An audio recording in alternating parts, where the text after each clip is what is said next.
वैश्विक प्रतिष्ठा का भी प्रतीक है। मित्रों, ये डील दुनिया को भी एक संदेश देती है कि भारत की नीति कमिटमेंट की है, कॉम्प्रोमाइज की नहीं है। हम आत्मविश्वास से देश के हित में निर्णय लेते हैं।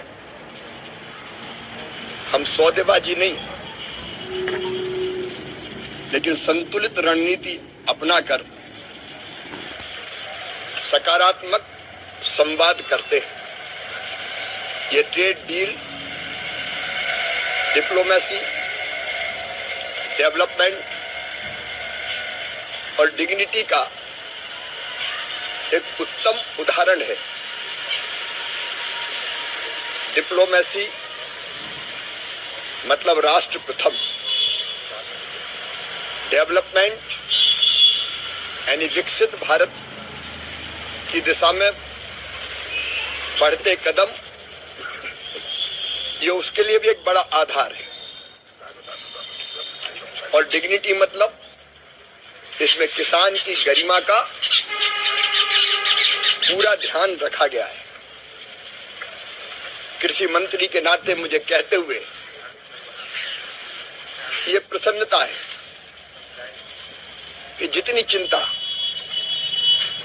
भारतीय कृषि और किसानों की देश को थी, उन सारी चिंताओं का समाधान किया गया है। ये ट्रेड डील हमारे किसानों को न केवल पूरी तरह से सुरक्षित रखती है, बल्कि हमारे कृषि उत्पादों को नए अवसर प्रदान करती है। अब कितना हो हल्ला विपक्ष मचा रहा है, खेती बर्बाद हो जाएगी, किसानों का सत्यानाश हो जाएगा। लेकिन आप गहराई में जाके देखें, हमारे वो सारे कृषि उत्पाद जो हमारे किसानों की मूल ताकत है, उन सबको इस समझौते से बाहर रखा गया है। राष्ट्रहित सर्वोपरि, किसान हित सर्वोपरि। प्रधानमंत्री जी ने कहा था, मैं देश नहीं झुकने दूंगा और किसानों के हितों पर कोई आंच नहीं आने दूंगा। आप इस ट्रेड डील में देखेंगे कि ये दोनों चीजों का पूरा ध्यान रखा गया है। बरसों तक कांग्रेस ने इस देश पर शासन किया, यूपीए ने भी 10 साल किया, लेकिन ना तो उन्होंने किसानों के लिए, किसानों को कोई वैश्विक बाजार से जोड़ा, ना भारतीय अर्थव्यवस्था को स्थिरता और ऊंचाइयां प्रदान की। उल्टे भारतीय अर्थव्यवस्था आजादी के समय दुनिया की 6ठी सबसे बड़ी अर्थव्यवस्था थी, उसको 11वें स्थान पर पहुंचा दिया था। अब हम 3रे स्थान पर पहुंचने की ओर तेजी से अग्रसर हैं। अगर कृषि और कृषि उत्पादों को देखें तो मित्रों, भारतीय किसानों को नुकसान हो ऐसा कोई उत्पाद सम्मिलित नहीं किया गया है। सभी ऐसी वस्तुओं को समझौते के बाहर रखा गया है।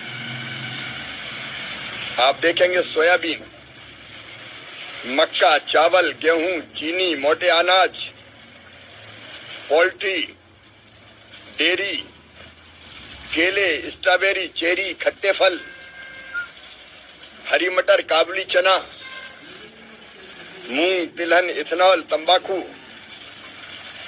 जैसे उत्पादों पर कोई टैरिफ में छूट नहीं दी गई है। और सबसे ज्यादा चिंता इसी बात की थी कि हमारे प्रमुख अनाज सुरक्षित रहना चाहिए, वो सब के सब सुरक्षित रखे जाए। प्रमुख अनाज, प्रमुख फल, हमारे डेयरी उत्पाद, उनके लिए कोई द्वार अमेरिका के लिए नहीं खोला गया है। छिलका रहित अनाज, आटा, गेहूं, मक्का, चावल, बाजरा इत्यादि, आलू, प्याज, मटर, बीन्स, खीरा, मशरूम, दलहनी, हमारी उत्पाद, फ्रोजन सब्जियां, संतरे, अंगूर, नींबू, स्ट्रॉबेरी जैसे अमेरिकी कृषि उत्पाद भारत नहीं आएंगे। इसके अलावा मिक्स डब्बा बंद सब्जियां भी भारत नहीं आएंगी। दुग्ध उत्पादों में भी liquid, powder, cream, yogurt, butter milk, मक्खन, घी, बटर ऑयल, पनीर, चीज, इनको भारत में एंट्री नहीं मिलेगी। कृषि और डेयरी उत्पादों के अलावा इस लिस्ट में कई मसाले भी सम्मिलित हैं। भारत अमेरिका से काली मिर्च, लौंग, सूखी हरी मिर्च, दालचीनी, धनिया, जीरा, हींग, अदरक, हल्दी, अजवाइन, मेथी, केसिया, सरसों, राई, भूसी और अन्य पाउडर मसाले नहीं मंगवाएगा। मतलब लगभग हमारे मसाले सुरक्षित हैं। भारतीय किसानों के कृषि उत्पादों को, कई कृषि उत्पादों को अमेरिका में शून्य शुल्क पर निर्यात किया जाएगा। लेकिन अमेरिकी किसानों के कृषि उत्पादों को भारतीय बाजार में ये छूट नहीं मिली है। और मैं फिर कह रहा हूं, भारत के कृषि और डेयरी के हित पूरी तरह से सुरक्षित है। कृषि क्षेत्र में कई उत्पादों पर जो टैरिफ था वो 50% से घटाकर 0 किया है। ये अमेरिका ने, इनमें मसाले, हमारे मसालों का बड़ी मात्रा में निर्यात होता है। चाय, कॉफी, नारियल का तेल, सुपारी, काजू, वनस्पति मोम, एवोकाडो, केला, अमरूद, आम, कीवी, पपीता, अनानास, मशरूम, जो जैसे कुछ अनाज भी ये सम्मिलित है। मित्रों, अभी 2024-25 में 4.45 बिलियन अमेरिकी डॉलर तक पहुंचने के साथ वैश्विक निर्यातक के रूप में अपनी मजबूत स्थिति बनाए रखी है। और मसाला निर्यात में हमारे 88% पहले वृद्धि हुई है। अब हमारे मसालों को भी नया बाजार मिलेगा। मित्रों, इस पूरे समझौतों को अगर आप देखें, मसालों और बाकी कृषि उत्पादों के मामले में, विशेषकर मसालों के मामले में, दुनिया भर के 200 स्थानों पर हमने मसाले और मसालों के उत्पाद निर्यात किए हैं। और मैं फिर कह रहा हूं कि इनको भारतीय कृषि बाजार में अगर ऐसा कोई उत्पाद आता है तो उनको टैरिफ देना पड़ेगा। हमारे किसानों को इससे पूरी छूट प्राप्त है। इस समझौते से भारतीय किसान, महिलाएं और विशेषकर युवाओं के सपनों को ऊंची उड़ान भरने के लिए नए पंख मिले हैं। हमारे ऐसे सेक्टर, अब मैं जैसे टेक्सटाइल की बात करूंगा, हमारे जो प्रतिस्पर्धी देश है उनके मुकाबले अब टैरिफ हमारा काफी कम है, 18%। इससे टेक्सटाइल के निर्यात को एक नई गति और दिशा मिलेगी। और टेक्सटाइल के निर्यात का मतलब है किसानों को भी फायदा, विशेषकर कपास उत्पादक किसान। Textile, James and jewellery, auto component, engineering goods और छोटे मतलब एमएसएमई को ढेर सारे बिजनेस के नए अवसर मिलेंगे। हमारे सेल्फ हेल्प ग्रुप की बहनों का भी जीवन इस समझौते से समृद्ध होगा, क्योंकि कई चीजें बनाने में उनकी भी उल्लेखनीय भूमिका है। अभी तक जितने टैरिफ हमारे जितने एफटीए हुए, 9 एफटीए अभी प्रधानमंत्री श्रीमान नरेंद्र मोदी जी के नेतृत्व में हुए हैं। अमेरिका के अलावा आप जानते हैं यूएई के 27 देश, ओमान, न्यूजीलैंड, यूके से एफटीए हो चुका है और बाकी देशों से भी बात चल रही है।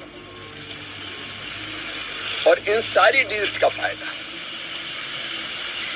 भारतीय अर्थव्यवस्था को, भारत के किसानों को, मजदूरों को, गरीबों को, निर्यातकों को, निर्माताओं को होने वाला है। और इसलिए मैं मानता हूं कि जो हमारा संकल्प है 2047 तक विकसित भारत का निर्माण, उस विकसित भारत और आत्मनिर्भर भारत के निर्माण में ये समझौता और ये सब समझौते मील के पत्थर साबित होंगे। मैं प्रधानमंत्री श्रीमान नरेंद्र मोदी जी को हृदय से धन्यवाद देता हूं। धन्यवाद भाई, इतना ध्यान रखिएगा कि मुझे 9:15 बजे मेरी बेंगलोर की फ्लाइट है। सोयाबीन प्रदेश है, सोयाबीन के लिए नहीं खोला लेकिन डीडीजीएस के लिए खोला है, तो खास करके मध्य प्रदेश के किसान इस संदर्भ में इस फैसले को कैसे देखें? उनके हित में मैं फिर कह रहा हूं, उनके हित पूरी तरह सुरक्षित है। मुझे 9:15 बजे निकलना होगा, नहीं तो पहले ट्रम्प ने 25% किया टैरिफ, तो 50 किया, फिर 18 किया है। जब 25% हुआ था उससे पहले कृषि उत्पाद और डेयरी उत्पादों पर कितना टैरिफ था और अब कितना किया है अमेरिका में? पीयूष जी ने सारी बात साफ की है। मूल चीजें जो जरूरी थी मैंने आपके सामने। सर, क्या विपक्ष भ्रम फैला रहा है, आप ये कहना चाहते हैं इसको लेकर? क्योंकि 12 तारीख को विपक्ष तो वेंटिलेटर पे चला गया। उसको लगता था पहले कि हंगामा हो जाएगा, घेरने का मौका मिलेगा। सही बात यह है कि उनको राष्ट्र हितों से कोई लेना देना नहीं है। मोदी विरोध चाहिए और मोदी जी का विरोध करते करते कई बार वो देश का विरोध करने लगते हैं। कुछ चीजें ऐसी होती जिसको राजनीति के ऊपर रखने की कोशिश करनी चाहिए, लेकिन प्रतिपक्ष का जो रवैया पिछले वर्षों में और पिछले दिनों में हमने देखा, हर सकारात्मक चीज का विरोध, और इस विरोध से देश को कितना भी नुकसान हो जाए उनको परवाह नहीं है। लेकिन अब उनको सूझ नहीं रहा कि वो क्या कहें। बहुत बहुत धन्यवाद। अब जाना पड़ेगा। तमिलनाडु ने कहा कि बजट में मैं बेंगलोर